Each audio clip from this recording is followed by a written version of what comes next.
Hi friends, welcome to my YouTube channel Rumi classes. तो दोस्तों, आज हम सॉल्व करने वाले हैं पैट की एक नेक्स्ट सीरीज। तो चलिए शुरू करते हैं। और आप जितने भी क्वेश्चन सही करें तो कृपया करके उसे कमेंट बॉक्स में ज़रूर बताया करें, ठीक है। चलते हैं पहले क्वेश्चन की ओर। पहला क्वेश्चन है, महावीर जैन ने किस भाषा में अपना प्रवचन दिया। जो महावीर थे उन्होंने किस भाषा में अपना प्रवचन दिया था। पाली भाषा में, मगधी, सूरसेनी या फिर अर्ध मगधी भाषा में। तो किस भाषा में महावीर जैन ने अपना प्रवचन दिया था, वो कौन सी भाषा है, वो है अर्ध मगधी, ठीक है। अर्ध मगधी भाषा में महावीर जैन ने अपना प्रवचन दिया था, ठीक है। महावीर जैन कौन थे? ये महावीर जैनियों के अंतिम और 24वें तीर्थंकर थे। कौन से? लास्ट और 24वें तीर्थंकर थे। अब आपको ये बताना है कि जैन धर्म के प्रथम तीर्थंकर कौन थे, ठीक है। आपके लिए ये क्वेश्चन है। नेक्स्ट क्वेश्चन है, क्वेश्चन नंबर 2 है, निम्नलिखित हड़प्पा कालीन नगरों में से गुजरात में कौन स्थित है। ये 4 ऑप्शंस हैं, इनमें से एक राइट आंसर देना है। पहला ऑप्शन है धौलावीरा और मेहरगढ़, दूसरा है कोलविदा और राखीगढ़ी, तीसरा है लोथल और कोलविदा, चौथा है धौलावीरा और लोथल। इनमें से कौन सा राइट आंसर है जो गुजरात में स्थित है?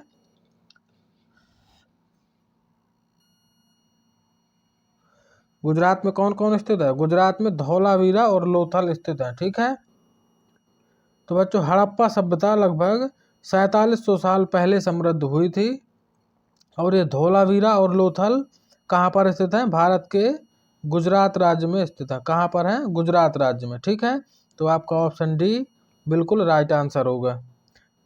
नेक्स्ट क्वेश्चन है, हर्ष ने किस विश्वविद्यालय को विशेष संरक्षण प्रदान किया। विक्रमशिला विश्वविद्यालय, तक्षशिला विश्वविद्यालय, मगध या फिर नालंदा विश्वविद्यालय। हर्ष ने किस विश्वविद्यालय को विशेष संरक्षण प्रदान किया? तो बच्चों, इसका राइट आंसर क्या होगा? नालंदा विश्वविद्यालय, ठीक है। हर्ष ने नालंदा विश्वविद्यालय को विशेष संरक्षण प्रदान किया था।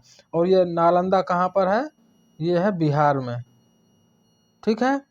बिहार में स्थित है। हर्ष एक प्राचीन सम्राट थे जिन्होंने 606 से 647 ईस्वी तक भारतीय उपमहाद्वीप के अधिकांश हिस्सों पर शासन किया था, ठीक है। नेक्स्ट क्वेश्चन है, वह कौन सा प्रथम राज्य था जिसके विरुद्ध अलाउद्दीन खिलजी ने आक्रमण किया था। अलाउद्दीन खिलजी ने किसके विरुद्ध आक्रमण किया था? मेवाड़ के विरुद्ध, रणथंभौर, दिल्ली या फिर बंगाल के विरुद्ध।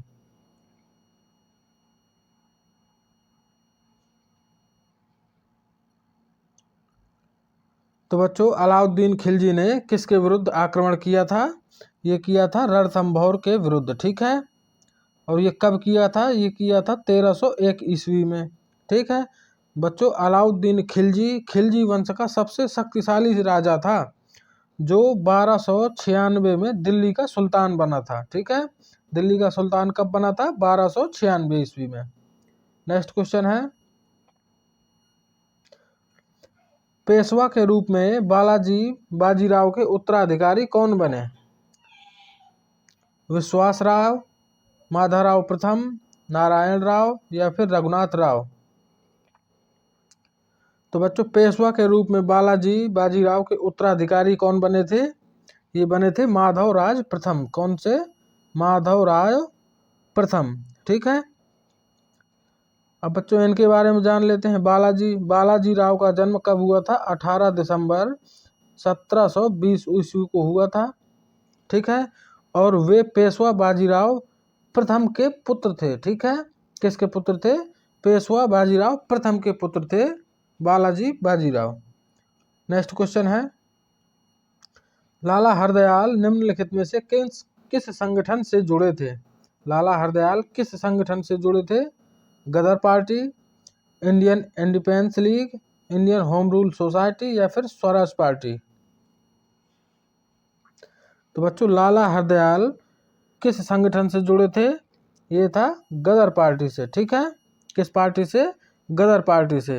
बच्चों गदर पार्टी कब बनाई गई थी? ये बनाई गई थी 1913 में। कब बनाई गई थी? 1913 में। और इसके संस्थापक कौन थे? इसके संस्थापक थे हरदयाल, सोहन सिंह भकना, संतोख सिंह, बाबा ज्वाला सिंह और वासाखा सिंह थे। ठीक है। और स्वतंत्रता के बाद 1948 में इस पार्टी को भंग कर दिया गया। ठीक है। कब कर दिया गया था? स्वतंत्रता के बाद 1948 में। और बनाया कब गया था? 1913 में। ठीक है। नेक्स्ट क्वेश्चन है, स्वदेशी आंदोलन औपचारिक रूप से कहाँ से शुरू हुआ? स्वदेशी आंदोलन औपचारिक रूप से कहाँ से शुरू हुआ? दिल्ली से, कलकत्ता, पंजाब या फिर महाराष्ट्र से? तो बच्चों स्वदेशी आंदोलन जो शुरू हुआ था वो हुआ था कलकत्ता से। ठीक है। औपचारिक रूप से कहाँ शुरू हुआ? कलकत्ता से। और कब शुरू हुआ?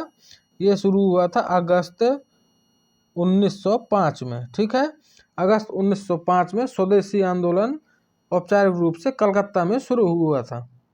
नेक्स्ट क्वेश्चन है, रविंद्रनाथ टैगोर के सुझाव पर बंगाल के विभाजन की तिथि 16 अक्टूबर 1905 को किस रूप में मनाया जाता है? किस रूप में मनाया जाता है? राखी बंधन दिवस, भाईचारा दिवस, एकजुटता दिवस या फिर काला दिवस?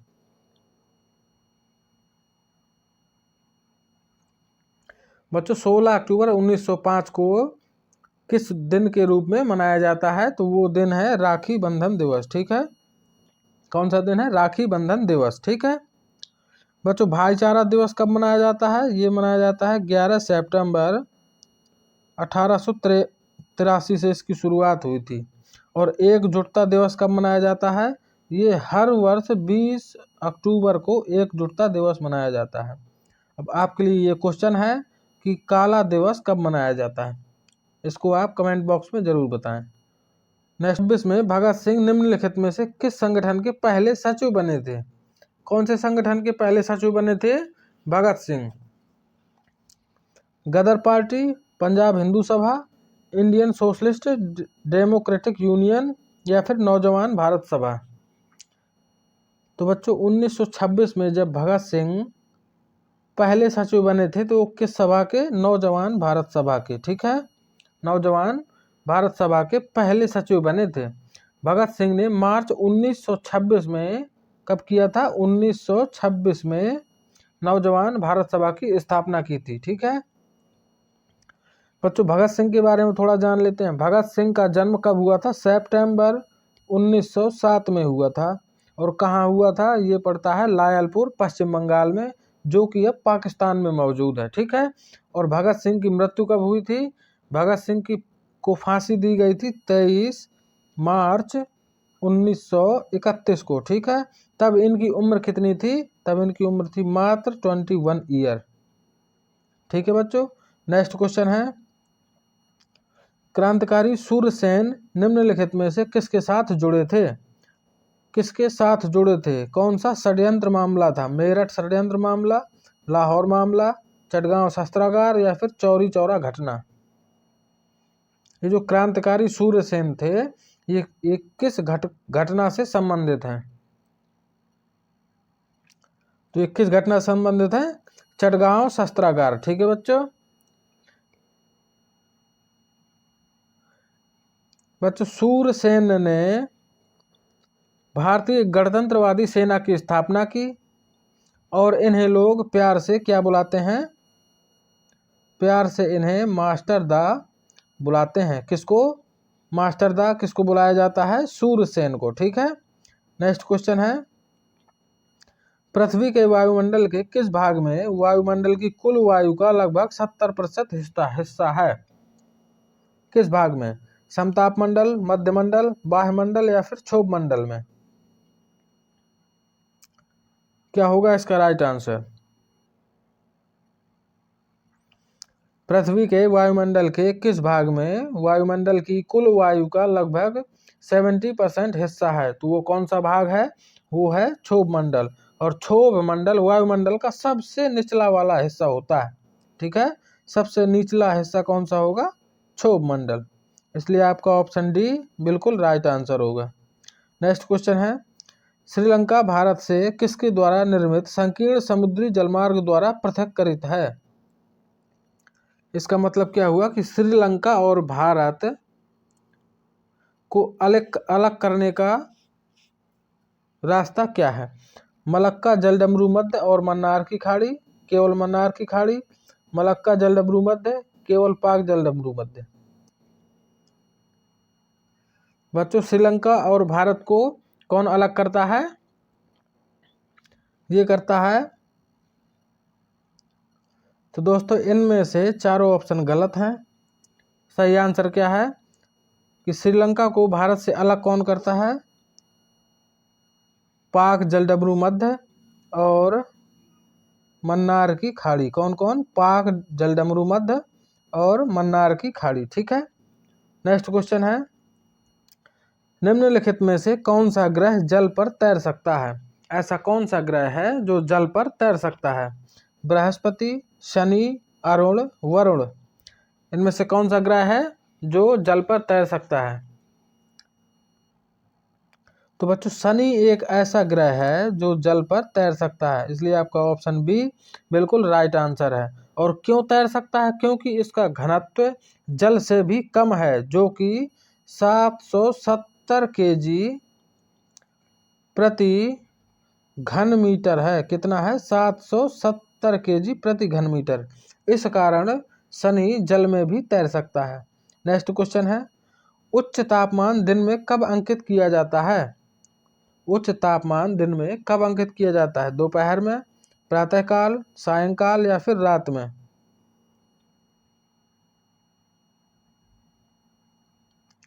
तो बच्चों, उच्च तापमान दिन में कब अंकित किया जाता है? तो ये तो ना तो दोपहर में, ना प्रातःकाल, ना सायंकाल और ना रात में। इसका जो राइट आंसर है, उसका राइट आंसर क्या है? अपराह्न। क्या है? अपराह्न। ठीक है। उच्च तापमान कब अंकित किया जाता है? अपराह्न में। नेक्स्ट क्वेश्चन है, भारत की जलवायु को कौन सी जलवायु कहा जाता है? कौन सी जलवायु कहेंगे भारत की जलवायु को? ग्रीष्मकालीन, शीतकालीन, मानसूनी या फिर इनमें से कोई नहीं?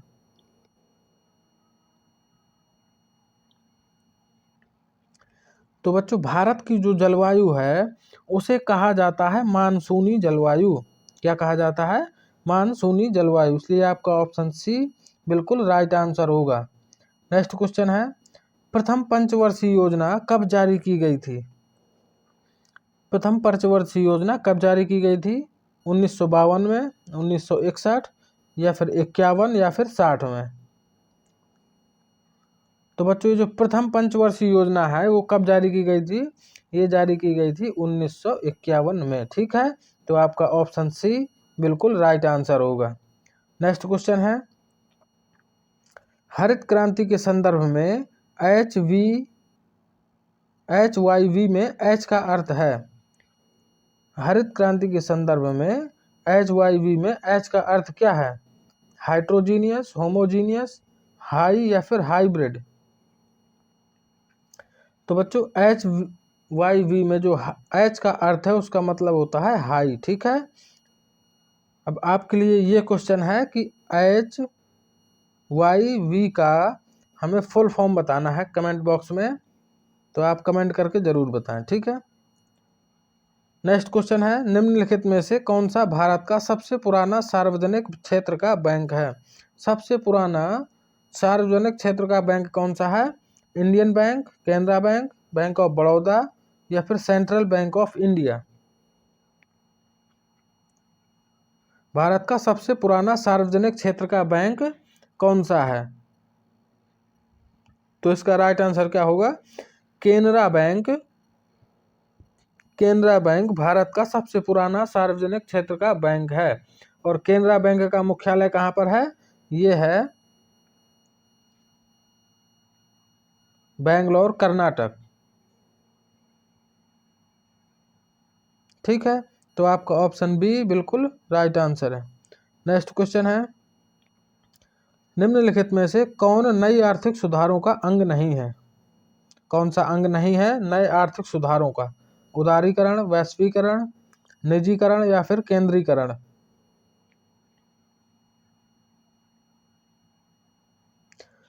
आर्थिक सुधारों का अंग कौन सा नहीं है? ये है केंद्रीकरण। ठीक है, केंद्रीकरण आर्थिक सुधारों का अंग नहीं है, इसलिए आपका ऑप्शन डी बिल्कुल राइट आंसर है। नेक्स्ट क्वेश्चन है, संसद की शुरुआत किससे होती है? संसद की शुरुआत किससे होती है? प्रश्नकाल से, शून्यकाल से, नियुक्ति से, या फिर प्रश्नों और शून्यकाल दोनों से?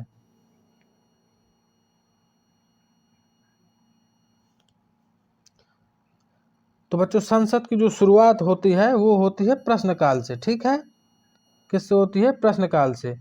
प्रश्नकाल संसद का सबसे जीवांत काल होता है। क्या होता है? सबसे जीवांत काल क्या है? प्रश्नकाल है। और शून्यकाल कब होता है? ठीक 12 बजे के समय को हम शून्यकाल कहते हैं।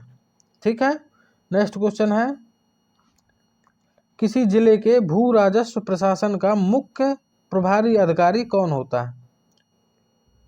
किसी जिले के भू राजस्व प्रशासन का मुख्य प्रभारी अधिकारी कौन होता है? जिला परिषद के मुख्य लेखा अधिकारी, तहसीलदार, राजस्व विभागीय अधिकारी, या फिर जिला कलेक्टर? तो बच्चों आपको पता होगा कि जिले का राजा कौन होता है? डीएम, यानी कि डिस्ट्रिक्ट मजिस्ट्रेट, जिसे हम क्या कहते हैं? जिला कलेक्टर। ठीक है, जितनी भी कार्यवाहियां होंगी जिले में किसके देखरेख में होंगी? जिला कलेक्टर के देखरेख में होती हैं। ठीक है, तो आपका ऑप्शन डी बिल्कुल राइट आंसर होगा। नेक्स्ट क्वेश्चन है, निम्न में से कौन सा एक पौधा मांसाहारी होता है? कौन सा पौधा मांसाहारी है? क्लार्किया, ड्रोसेरा, अलिसम, या फिर हालाहक? इन 4 पौधों में से कौन सा एक पौधा ऐसा है जो मांसाहारी होता है?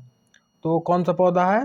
वो है आपका ड्रोसेरा। ठीक है, कौन सा है? ड्रोसेरा। तो आपका ऑप्शन बी बिल्कुल राइट आंसर होगा। बच्चों ड्रोसेरा के साथ साथ एक पौधा और है पिचर प्लांट और यूट्रिकुलेरिया, ये दोनों मांसाहारी पौधे होते हैं। ठीक है, नेक्स्ट क्वेश्चन है, जड़त्व का नियम सर्वप्रथम किसके द्वारा प्रतिपादित किया गया था? जड़त्व का जो नियम है वो सबसे पहले किसने प्रतिपादित किया था? आइंस्टीन ने, न्यूटन, गैलीलियो, या फिर हॉलॉक?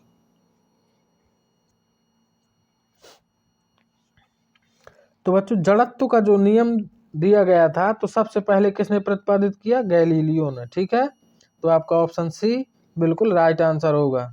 नेक्स्ट क्वेश्चन है, बेसिल कैलमेटिक गुएरिन बीसीजी के लिए एक टीका है। कौन सी बीमारी के लिए इस टीके का प्रयोग किया जाता है?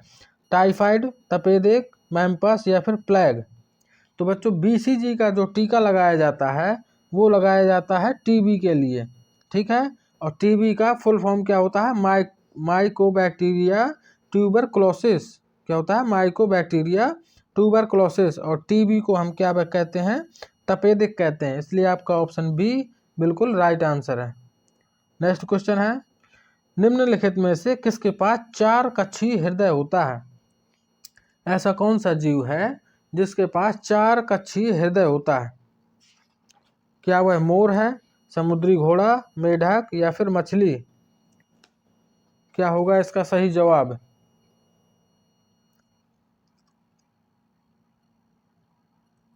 किसके पास 4 कक्षीय हृदय होता है? तो बच्चों जो मोर है, मोर के पास 4 कक्षीय हृदय होता है। ठीक है, और मोर का वैज्ञानिक नाम क्या होता है? पावो क्रिस्टेटस। क्या होता है? पावो क्रिस्टेटस। और बच्चों समुद्री घोड़ा के हृदय में कितने कक्ष होते हैं? ये होते हैं 2। और मेढक के हृदय में होते हैं 3, और मछली के हृदय में होते हैं 2। ठीक है, ये सब चीज़ें आप लोग ध्यान में रखना। नेक्स्ट क्वेश्चन है, ऊष्मागतिकी रूप से कार्बन का सबसे स्थायी कौन सा है? सबसे स्थायी अपर रूप कौन सा है? कोयला, फ्लोरीन, ग्रेफाइट, या फिर हीरा? तो बच्चों कार्बन का जो सबसे स्थायी अपर रूप होता है वो होता है ग्रेफाइट। ठीक है, तो आपका ऑप्शन सी बिल्कुल राइट आंसर होगा। नेक्स्ट क्वेश्चन है, विश्व स्वास्थ्य दिवस 2023 की थीम क्या है? विश्व स्वास्थ्य दिवस 2023 की थीम क्या है? Health for all, our planet our health, building a fair healthier world, support nurses and midwives. क्या होगा इसका राइट आंसर? विश्व स्वास्थ्य दिवस 2023 की थीम क्या है? Health for all. ठीक है, इसलिए आपका ऑप्शन ए बिल्कुल राइट आंसर है। नेक्स्ट क्वेश्चन है, अप्रैल 2023 में निम्नलिखित बॉलीवुड अभिनेत्रियों में से किसे नई दिल्ली में राष्ट्रपति भवन में राष्ट्रपति द्रौपदी मुर्मू द्वारा पद्म पुरस्कार से सम्मानित किया गया है? ऐसी कौन सी अभिनेत्री हैं जिसको राष्ट्रपति के द्वारा पद्म पुरस्कार से सम्मानित किया गया है? प्रीति जिंटा, ट्विंकल खन्ना, शिल्पा शेट्टी या फिर रवीना टंडन? वो कौन सी अभिनेत्री है? तो वो है आपकी रवीना टंडन। ठीक है बच्चों, तो आपका ऑप्शन डी बिल्कुल राइट आंसर होगा। नेक्स्ट क्वेश्चन है, ऑस्ट्रेलियाई ग्रैंड प्रिक्स 2023 किसने जीता? ऑस्ट्रेलियाई ग्रैंड प्रिक्स 2023 किसने जीता? Max Verstappen, Lewis Hamilton, Charles Leclerc या सर्जिया पेरेज? तो बच्चों ऑस्ट्रेलियाई ग्रैंड प्रिक्स 2023 किसने जीता था? ये जीता था मैक्स वेरस्टेपन ने। ठीक है, और किसको हराकर? लुइस हैमिल्टन को हराकर। विनर ये हुए थे और लूजर लुइस हैमिल्टन हुए थे। और यह कब हुआ था? 3 अप्रैल 2023 को। कब हुआ था? 3 अप्रैल 2023 को। इसलिए आपका ऑप्शन ए बिल्कुल राइट आंसर है। नेक्स्ट क्वेश्चन है, किस राज्य के मिर्चा चावल अप्रैल 2023 की जीआई टैग से सम्मानित किया गया है? मिर्चा चावल किस राज्य में प्राप्त होता है? उड़ीसा, पंजाब, राजस्थान या फिर बिहार? क्वेश्चन एक बार फिर से ध्यान से पढ़ लें। किस राज्य के मिर्चा चावल को अप्रैल 2023 की जीआई टैग से सम्मानित किया गया है? उड़ीसा, पंजाब, राजस्थान, बिहार? तो बच्चों मिर्चा चावल कहाँ पाया जाता है? ये पाया जाता है आपका बिहार में। ठीक है, तो आपका ऑप्शन डी बिल्कुल राइट आंसर होगा। नेक्स्ट क्वेश्चन है, मिस इंडिया 2023 का खिताब यानी कि ताज किसे पहनाया गया? मिस इंडिया 2023 का ताज किसे पहनाया गया? नंदिनी गुप्ता, प्रिया पटेल, अलीशा खान या फिर सारा सिंह? तो बच्चों मिस इंडिया 2023 का जो ताज पहनाया गया है वो किसको? वो पहनाया गया है नंदिनी गुप्ता के सिर। ठीक है, तो आपका ऑप्शन ए बिल्कुल राइट आंसर होगा। और यह कार्यक्रम कहाँ हुआ था? तो बच्चों यह कार्यक्रम इम्फाल मणिपुर में आयोजित किया गया था। ठीक है, नेक्स्ट क्वेश्चन है, किस देश ने आईसीसी महिला T20 विश्व कप 2023 की मेजबानी की? किस देश ने आईसीसी महिला T20 विश्व कप 2023 की मेजबानी की थी? पाकिस्तान ने, श्रीलंका, दक्षिण अफ्रीका या फिर ऑस्ट्रेलिया? तो किसने की थी? इसका राइट आंसर क्या होगा? दक्षिण अफ्रीका। ठीक है बच्चों, दक्षिण अफ्रीका ने आईसीसी महिला T20 विश्व कप 2023 की मेजबानी की थी। ठीक है, और इम्पोर्टेंट न्यूज ये है कि महिला क्रिकेट में ऑस्ट्रेलिया ने 6ठी बार आईसीसी T20 विश्व कप ट्रॉफी जीती है। ठीक है, अगर पूछा जाए कि ऑस्ट्रेलिया कितनी बार आईसीसी T20 विश्व कप की ट्रॉफी जीत चुकी है, तो आप क्या बताएंगे? 6 बार। नेक्स्ट क्वेश्चन है, मार्च 2023 में केंद्र सरकार ने कितने वर्ष या उससे ऊपर के लोगों को साक्षर करने के लिए एक नई योजना न्यू इंडिया लिटरेसी प्रोग्राम शुरू किया? कितनी उम्र के लोगों को? 14 वर्ष, 15, 16 या फिर 17 वर्ष? तो बच्चों इसका राइट आंसर क्या होगा? इसका राइट आंसर है 15 वर्ष। ठीक है, तो आपका ऑप्शन बी बिल्कुल राइट आंसर होगा। बच्चों न्यू इंडिया लिटरेसी प्रोग्राम का उद्देश्य क्या था? इसका उद्देश्य 15 वर्ष और उससे अधिक आयु के वर्ग के 5 करोड़ विद्यार्थियों को या व्यक्तियों को साक्षर बनाना था जो वर्तमान में पढ़ने या लिखने में असमर्थ हैं। ठीक है, नेक्स्ट क्वेश्चन है, किसको सांख्यिकी में 2023 का अंतर्राष्ट्रीय पुरस्कार मिलेगा जो इस क्षेत्र में नोबेल पुरस्कार के बराबर है? तो वो पुरस्कार किसे मिलेगा? वीरवल्ली एवं वरदराजन, रंजीत चक्रवर्ती, कल्याणपुरी राधाकृष्ण राव या फिर श्रीनिवास वरदान। तो बच्चों सांख्यिकी में 2023 का अंतर्राष्ट्रीय पुरस्कार किसे मिलेगा? कल्याणपुरी राधाकृष्ण राव को। ठीक है, तो आपका ऑप्शन सी बिल्कुल राइट आंसर है। नेक्स्ट क्वेश्चन है, पृथ्वी दिवस 2023 की थीम क्या है? पृथ्वी दिवस 2023 की थीम क्या है? Restore our earth, protest our species, and plastic pollution, invest in our planet. तो बच्चों पृथ्वी दिवस 2023 की थीम क्या है? Invest in our planet. ठीक है, तो आपका ऑप्शन डी बिल्कुल राइट आंसर होगा। अब बच्चों पृथ्वी दिवस कब मनाया जाता है? ये मनाया जाता है 22 अप्रैल को। ठीक है, पृथ्वी दिवस कब मनाया जाता है? 22 अप्रैल को। और पृथ्वी दिवस 2023 की थीम क्या थी? Invest in our planet. Next question है, भारत में मई 2023 में सेब आयात नीति में संशोधन किया, निम्न में से किस देश को इस नीति से बाहर रखा गया? सेब आयात नीति के संशोधन में से किस देश को बाहर रखा गया? नेपाल, भूटान, म्यांमार या फिर अफगानिस्तान। किस देश को बाहर रखा गया? तो भूटान को इस संशोधन से, इस नीति से बाहर रखा गया था। तो आपका ऑप्शन बी बिल्कुल राइट आंसर है। नेक्स्ट क्वेश्चन है, निम्नलिखित में से किस देश के साथ भारत स्थलीय सीमा साझा नहीं करता है? ऐसा कौन सा देश है जिनके बॉर्डर भारत से टच नहीं करते हैं? बांग्लादेश, चीन, म्यांमार या फिर श्रीलंका। तो बच्चों बांग्लादेश सीमा साझा करता है, चाइना भी सीमा साझा करता है, म्यांमार भी सीमा साझा करता है, जबकि श्रीलंका सीमा साझा नहीं करता है।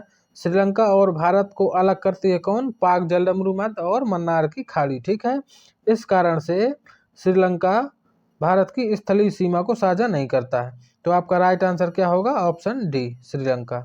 नेक्स्ट क्वेश्चन है, ईटानगर किस राज्य की राजधानी है? ईटानगर किस राज्य की राजधानी है? मिजोरम, त्रिपुरा, अरुणाचल प्रदेश या फिर मेघालय। तो बच्चों ईटानगर किस राज्य की राजधानी है? ये है अरुणाचल प्रदेश की। ठीक है, आपका ऑप्शन सी बिल्कुल राइट आंसर है। नेक्स्ट क्वेश्चन है, पहला राष्ट्रीय सांख्यिकी दिवस 29 जून को किस सन में मनाया गया था? जो पहला राष्ट्रीय सांख्यिकी दिवस था 29 जून को किस सन में मनाया गया था? 2005, 2006, 2007 या फिर 2008 में। तो बच्चों 29 जून 2007 को पहला राष्ट्रीय सांख्यिकी दिवस मनाया गया था। ठीक है, कब मनाया गया था? 29 जून 2007 को। इसलिए आपका ऑप्शन सी बिल्कुल राइट आंसर है। नेक्स्ट क्वेश्चन है, एशियाई विकास बैंक का मुख्यालय कौन से देश में स्थित है? एशियाई विकास बैंक का मुख्यालय किस देश में स्थित है? मलेशिया, इंडोनेशिया, थाईलैंड या फिर फिलीपींस। तो बच्चों एशियाई विकास बैंक का जो मुख्यालय है वो कहाँ पे है? फिलीपींस यानी कि मनीला। कहाँ पर है? मनीला में। नेक्स्ट क्वेश्चन है, अजीलामू लोक नृत्य निम्नलिखित में से किस राज्य से संबंधित है? कौन सा लोक नृत्य? अजीलामू लोक नृत्य निम्नलिखित में से किस राज्य से संबंधित है? असम से, त्रिपुरा, मणिपुर या फिर अरुणाचल प्रदेश से। तो बच्चों अजीलामू लोक नृत्य किस राज्य से संबंधित है? ये है अरुणाचल प्रदेश से। ठीक है, किस राज्य से? अरुणाचल प्रदेश से। इसलिए आपका ऑप्शन डी बिल्कुल राइट आंसर है। नेक्स्ट क्वेश्चन है, मिताली राज ने अपना अंतिम अंतर्राष्ट्रीय मैच किस टीम के विरुद्ध खेला था? तो बच्चों किस टीम के विरुद्ध खेला था? वेस्ट इंडीज, इंग्लैंड, न्यूजीलैंड या फिर दक्षिण अफ्रीका।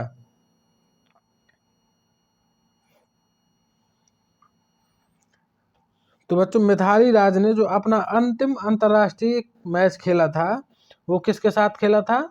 वो खेला था दक्षिण अफ्रीका के साथ। इसमें उन्होंने कितने रन बनाए थे? 68 रन बनाए थे। ठीक है। और 8 जून 2022 को मिताली राज ने अंतर्राष्ट्रीय क्रिकेट से क्या ले लिया? संन्यास ले लिया था। ठीक है। नेक्स्ट क्वेश्चन है, फुटबॉल मैच की अवधि नियमित समय कितनी होती है? फुटबॉल मैच की जो अवधि होती है वो कितनी होती है? 90 मिनट, 80 मिनट, 70 मिनट या फिर 60 मिनट? तो बच्चों फुटबॉल मैच की जो अवधि होती है वो कितनी होती है? 90 मिनट की अवधि होती है, जिसमें 45 मिनट की 2 पारियां खेली जाती हैं। ठीक है, इसलिए आपका ऑप्शन ए बिल्कुल राइट आंसर है। नेक्स्ट क्वेश्चन है, 1967 में अशोक चक्र वर्ग सेकंड का नाम बदलकर क्या रख दिया गया था? अशोक चक्र वर्ग 2 का नाम बदलकर क्या रखा गया था?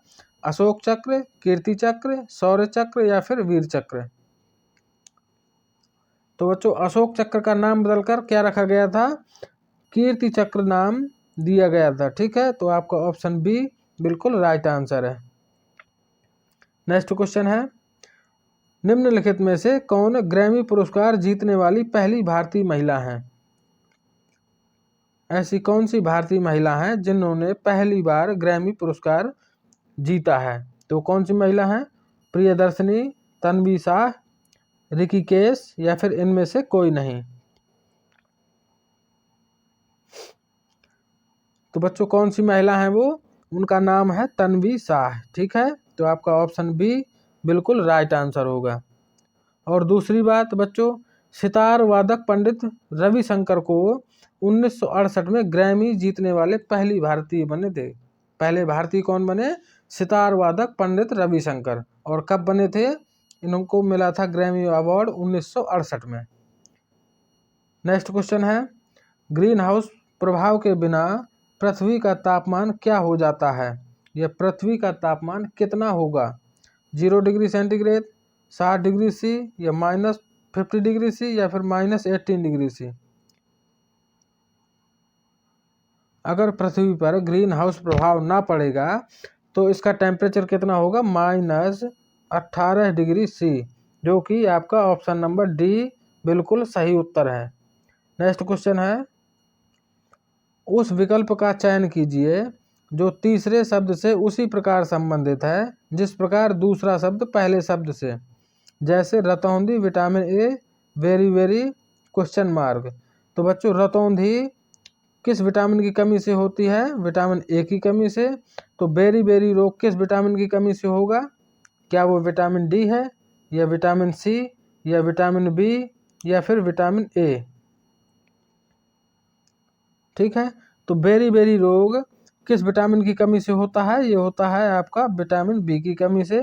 तो इसके लिए आपका ऑप्शन सी बिल्कुल सही उत्तर होगा। नेक्स्ट क्वेश्चन है, select the most appropriate synonym of the giving word amiable. ठीक है, एमिएबल का हमको क्या बताना है? सिनोनिम यानी कि पर्यायवाची शब्द बताना है। ऑप्शन दिए गए हैं बिटर, रूड, अलोफ या फिर फ्रेंडली।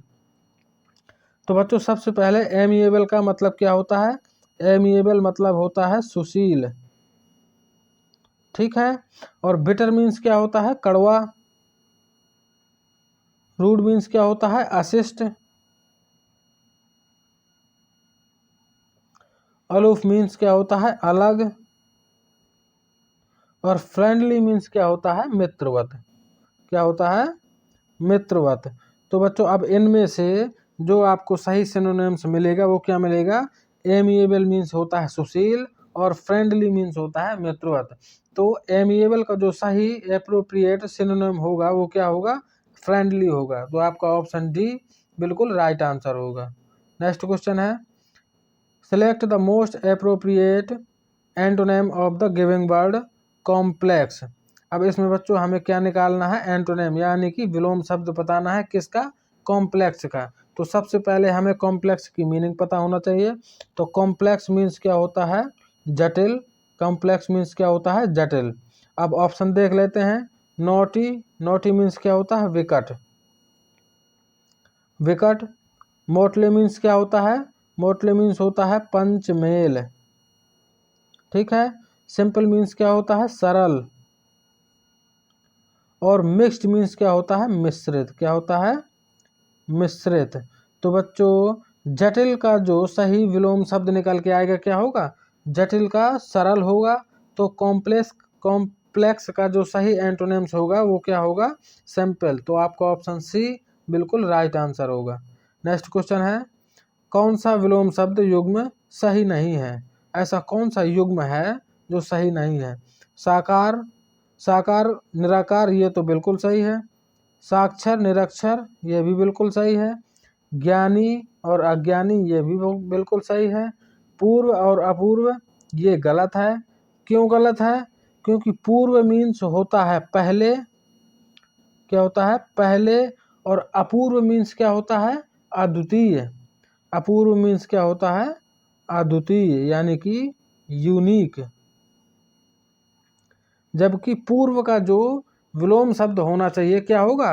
पूर्व मतलब पहले और पश्चात मीन्स बाद में। तो पूर्व का जो विलोम शब्द होगा क्या होगा? पश्चात होगा। इसलिए आपका ऑप्शन डी बिल्कुल राइट आंसर है। ये वाला युग्म सही नहीं है। नेक्स्ट क्वेश्चन है, किस विकल्प में सभी शब्द पृथ्वी के पर्यायवाची हैं? ये 4 ऑप्शन दिए गए हैं, इनमें से कौन सा एक ऑप्शन है जिसमें सारे शब्द पृथ्वी के पर्यायवाची हों? तो ऐसा कौन सा शब्द है? तो बच्चों मही, अवनी और वसुंधरा, ये तीनों किसके पर्यायवाची होते हैं? पृथ्वी के, ठीक है। ये अर्थ के क्या हैं? सिनोनिम्स हैं। तो इसलिए आपका ऑप्शन बी बिल्कुल राइट आंसर होगा। नेक्स्ट क्वेश्चन है, गुरु शब्द का सही स्त्रीलिंग क्या है? गुरु का जो स्त्रीलिंग होगा वो क्या होगा? गुरुनी, गुरी, गुरुइन या फिर गुरुआइन। तो बच्चों गुरु का जो सही स्त्रीलिंग होगा क्या होगा? वो होगा गुरुआयन। जैसे पंडित का स्त्रीलिंग क्या होगा? पंडितायन। ठाकुर का ठाकुरायन, ठीक है। इसलिए गुरु शब्द का जो स्त्रीलिंग होगा वो होगा गुरुआयन। इसलिए आपका ऑप्शन डी बिल्कुल राइट आंसर होगा। नेक्स्ट क्वेश्चन है, और ये लास्ट क्वेश्चन है, उच्चारण शब्द का संधि विच्छेद क्या होगा? उच्चारण का संधि विच्छेद क्या होगा? उत प्लस चारण, बच्चों इधर नीचे हलंत है थोड़ा सा, उत प्लस चारण, उच्च प्लस आरण, उच्च प्लस चारण या फिर उच्च प्लस आरण। तो बच्चों उच्चारण का जो सही संधि विच्छेद होगा क्या होगा? उत प्लस चारण, ठीक है। उत प्लस चारण। तो आपका ऑप्शन ए बिल्कुल राइट आंसर होगा। तो बच्चों इसमें कौन सी संधि होगी? देखो हलंत लगा है तो निश्चित सी बात है कि इधर कौन सी संधि होगी? व्यंजन संधि होगी इधर, ठीक है बच्चों। तो आपका ऑप्शन ए बिल्कुल राइट आंसर है, ठीक है। तो बच्चों क्वेश्चन यहीं पर ख़त्म होते हैं। वीडियो अच्छी लगे तो लाइक शेयर कमेंट जरूर करें और चैनल को सब्सक्राइब करना ना भूलें। मिलते हैं नेक्स्ट वीडियो में, तब तक के लिए नमस्कार।